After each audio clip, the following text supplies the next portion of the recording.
What's going on, guys? With the brand new 5-star Selector ticket coming out, now is the best time to be going over a tier list on which characters you should be selecting with that ticket.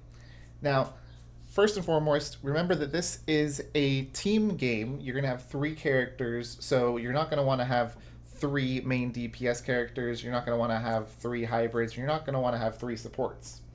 So, with that said, if you already have a team where you already have two main DPS, it might be best to just pick your support. On the other hand, if all you have is the support character, then you might want to go ahead and start selecting the main DPS. Now, with that said, let's go ahead and go with the tier list and start talking about which characters you should be picking. Now, to start with, we've got these characters up here. We've got Jinyan and Yinlin. Both of these characters will not be selectable because they're going to be on the limited banners, and the limited banners are not going to be something you can select. You can only select the permanent banners. So I just wanted to throw those on there. That way you can see where they stack in the tier list. That way, if you do plan on pulling them, you can keep in mind that you may not want to pull someone else in that column.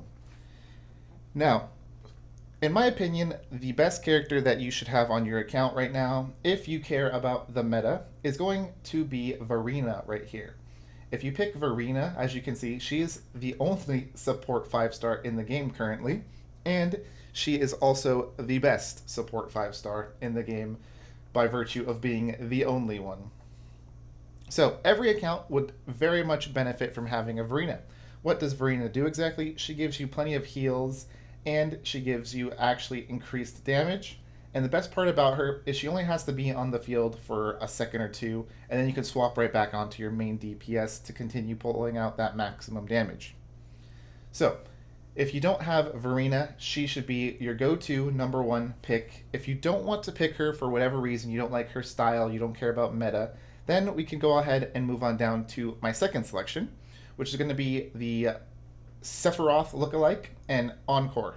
I'm going to just call this guy Sephiroth because Kalcharo, I guess I could say Kalcharo. I don't know. I might be saying his name wrong, so I'm just going to say Sephiroth for now. So, on this tier right here is going to be your main DPS tier, who should be, in my opinion, your second choice if you are looking for meta. Now, keep in mind, if you do have or plan to pull for Gion, you could actually skip this tier and go on to the hybrid tier if you want to have a nice, well-rounded team.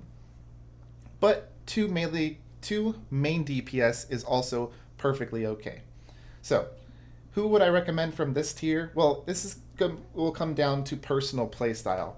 If you prefer more of like a melee playstyle where you're going to be more single target damaged and doing massive damage with your sword, then go ahead and go for Sephiroth. As you can see, he uses the Broadblade.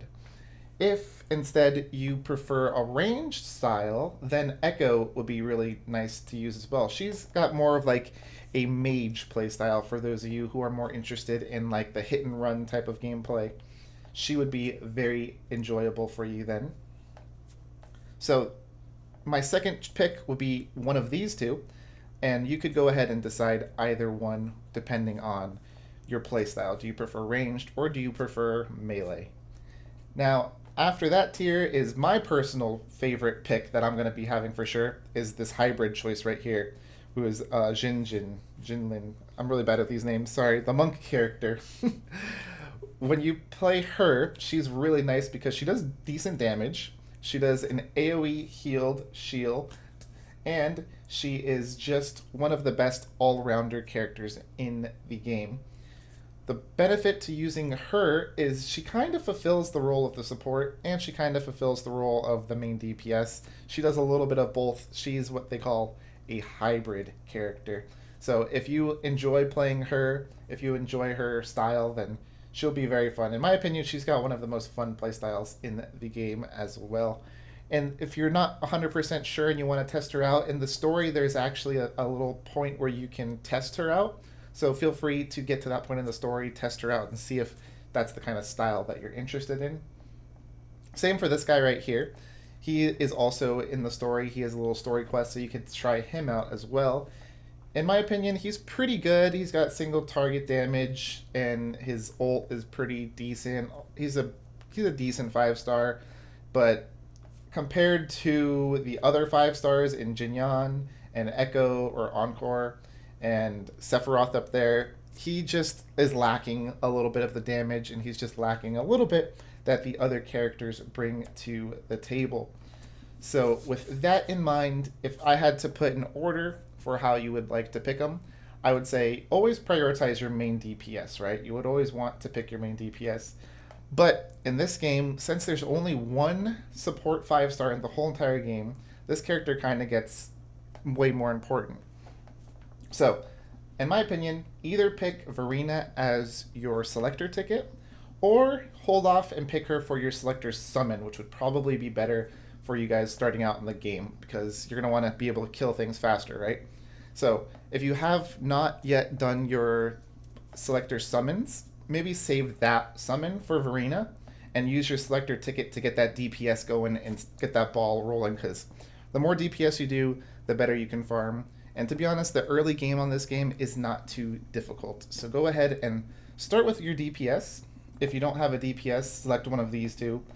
Or you could choose this guy if you really like his style, but I would recommend one of these two. Select one of these two, and then after these two, I would recommend going for Jin Jin if you like her style as well. And then very last would be this guy down here.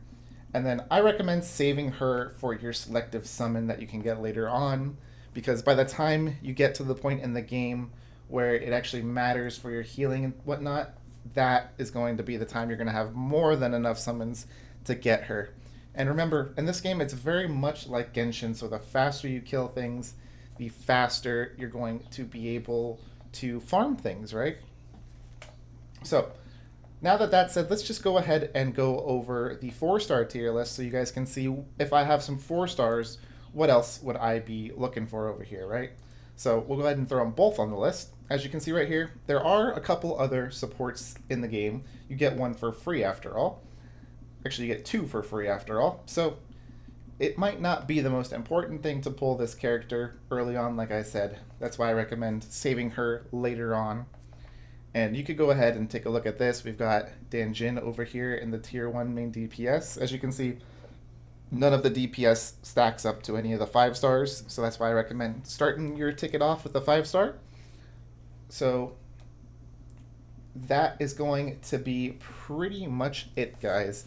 If you guys have any questions on which 5-star you should be picking, any questions at all, feel free to leave a comment down below and I'll get back to you when I see it.